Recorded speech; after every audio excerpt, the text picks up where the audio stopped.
আসসালামু আলাইকুম। হ্যালো প্রিয় লিসেনার্স, কেমন আছো তোমরা? আশা করি ভালো আছো। যার যার অবস্থান থেকে ভালোর দলেই আছো। আজকে তোমাদের জন্য নতুন একটা ভৌতিক গল্প নিয়ে আবার উপস্থিত হয়েছি। আজকের এপিসোড স্কুলের ব্যান। গল্প পাঠে আমি বাদরুর রায়হান আছি তোমাদের সঙ্গে। শব্দ সাউন্ড এডিটিং তাহমিনা রায়হান মিম। পোস্টার ডিজাইন করেছেন আরিফিন রায়হান অনন্ত। ভূতের গল্প শোনার আগে সকলের কাছে অনুরোধ থাকলো, যারা গল্পটা শুনছো চ্যানেলটা সাবস্ক্রাইব করে সঙ্গে থেকো, আর যারা করেছো তাদেরকে অসংখ্য অসংখ্য ধন্যবাদ জানাচ্ছি।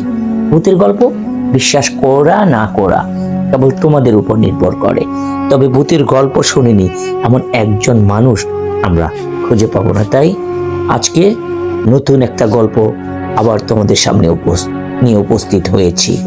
মেহেদী হাসানের কলমে লেখা স্কুলের ব্যান। শুনছো? শুনেছি, কান খোলা আছে। বলো। নাজিয়া আর স্কুল ব্যানের সাথে স্কুলে যেতে চাচ্ছে না মানে? শায়দ বিছানায় কাত হয়ে শুয়ে পেপার পড়ছিল। এবার পেপারটা নামিয়ে দেখে স্ত্রীর দিকে তাকায়। ও স্কুল ব্যানটা পছন্দ করছে না আর, কিন্তু এই মুহূর্তে তো আর ওর জন্য আমি আর গাড়ি কিনে দিতে পারছি না। বিষয়টা গাড়ি নিয়ে নয়। তাহলে?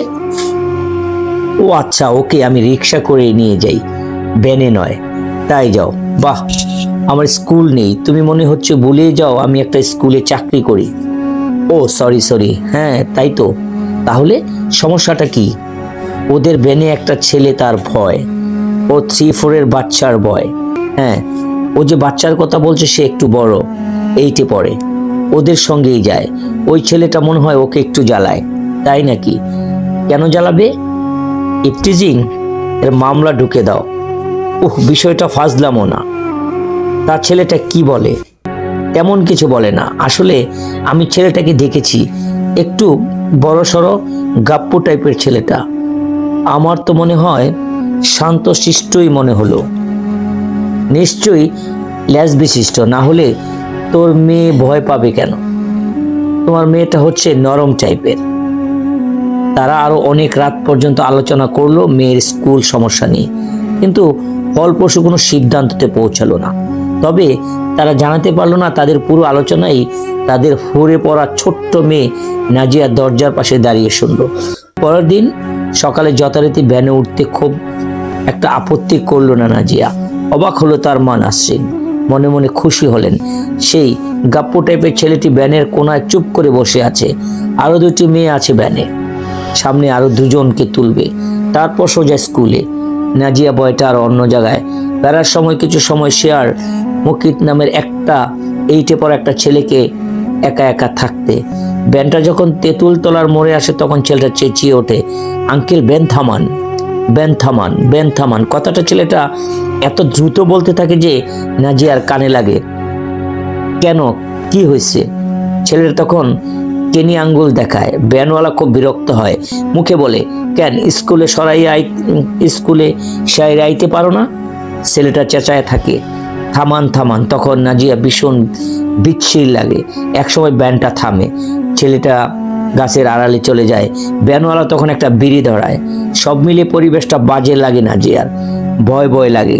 উপরে তেঁতুল গাছটার দিকে তাকালে মনটা ধক করে ওঠে। গাছটা বিশাল, আর কেমন যেন গাছের ডালপালা ছড়িয়ে আছে অনেকগুলো মানুষের হাতের মতো, যেন অনেকগুলো মানুষ দুহাত আকাশের দিকে ছড়িয়ে দাঁড়িয়ে আছে, যে কোনো সময় হাতগুলো নামিয়ে আনবে। কি হলো, পোলাটা গেল কই? ব্যানওয়ালা বিড়ি ফেলে এগিয়ে যায়। একটু ফিরে আসে, পোলাটা তো নাই। নাজিয়া অবাক, এই তো গাছটার আড়ালে গেল। তারপর ভ্যানওয়ালা এদিক ওদিক খুঁজলো, সত্যিই নাই। এখন উপায়? ভ্যানওয়ালার কপালে চিন্তার একা ফুটে উঠেছে। অসম্ভব বড় লাগছে নাজিয়ার।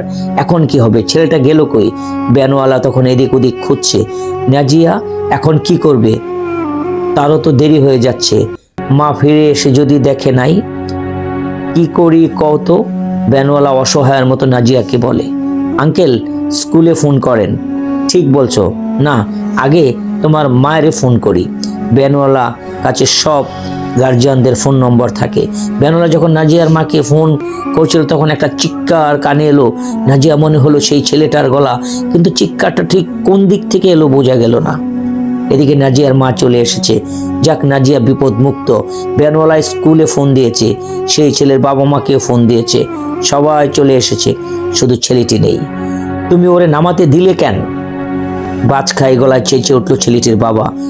কি করবো, সে তো ঝামেলা করে।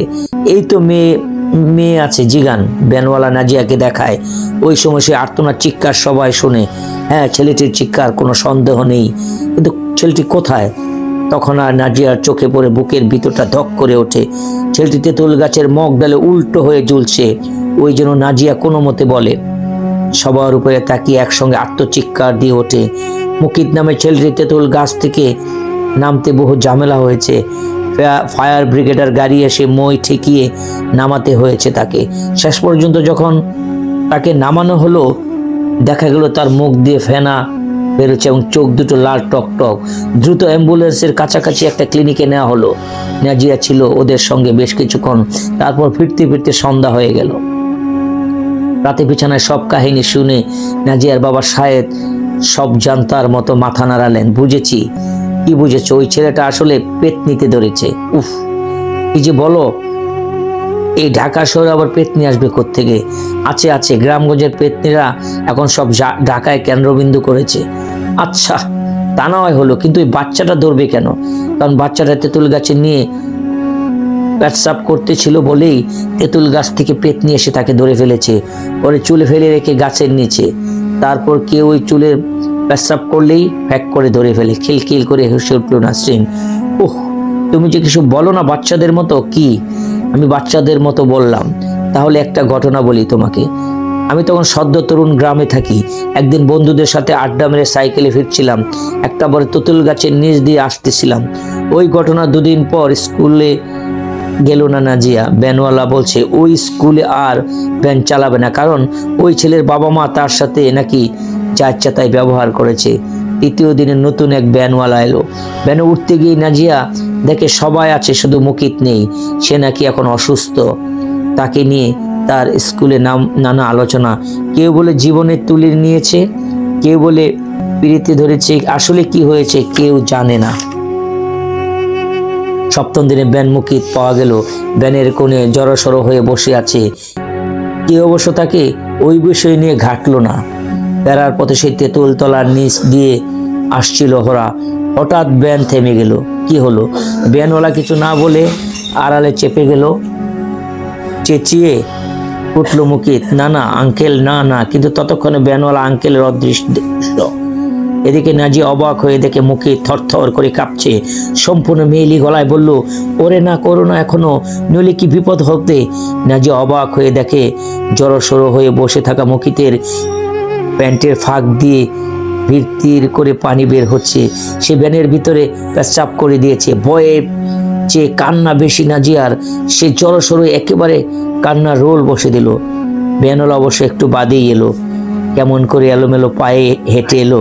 তারপর ভ্যান চালাতে লাগলো অসম্ভব জোরে। ভীষণ ভয় লাগছিল নাজিয়ার। আঙ্কেল একটু আসতে জানান, চেঁচিয়ে বলল নাজি। তাতে কাজ হয় না। মুকিত কেমন জড়সড় হয়ে বসে থাকে ভ্যানের কোনায়। নাজিয়া মনে হলো ছেলেটাকে থরথর করে কাঁপছে। সে বলে ফেলল, কি হয়েছে তোমার? মুকিত পরিষ্কার একটা মেয়ের গলায় বলল, তুমি ভ্যান থেকে নেমে যাও। কেন? ও ভালো না। ওকে? ভ্যানওয়ালা? না, ওর ভিতরে যে ঢুকেছে ওর কথা বলছো? বলছি নেমে যাও। নাজিয়া খেয়াল করলো ভ্যানটা টার্ন নিয়ে অন্য পথে যাচ্ছে।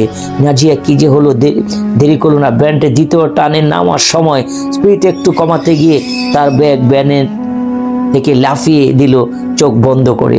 তবে নাজিয়া টের পেল না তার পিছনে আরেকটা কেউ লাফ দিয়ে ভ্যান থেকে। সেটা অবশ্য মুকিত নয়, অন্য কেউ। নাজিয়া যখন বাসায় পৌঁছলো তখন সন্ধ্যা হয়। একা একাই কিভাবে পৌঁছলো নাজিয়ার মার জানার কথা নয়। তিনি তার খোঁজে বের হতে যাচ্ছিল, তখনই দেখেন মেয়েটা একা একা এখানে এসে হাজির হলো। চক্ষু উস্কুস স্কুল ব্যাগটি মাটিতে গড়াচ্ছে, চোখ লাল। এ কি অবস্থা!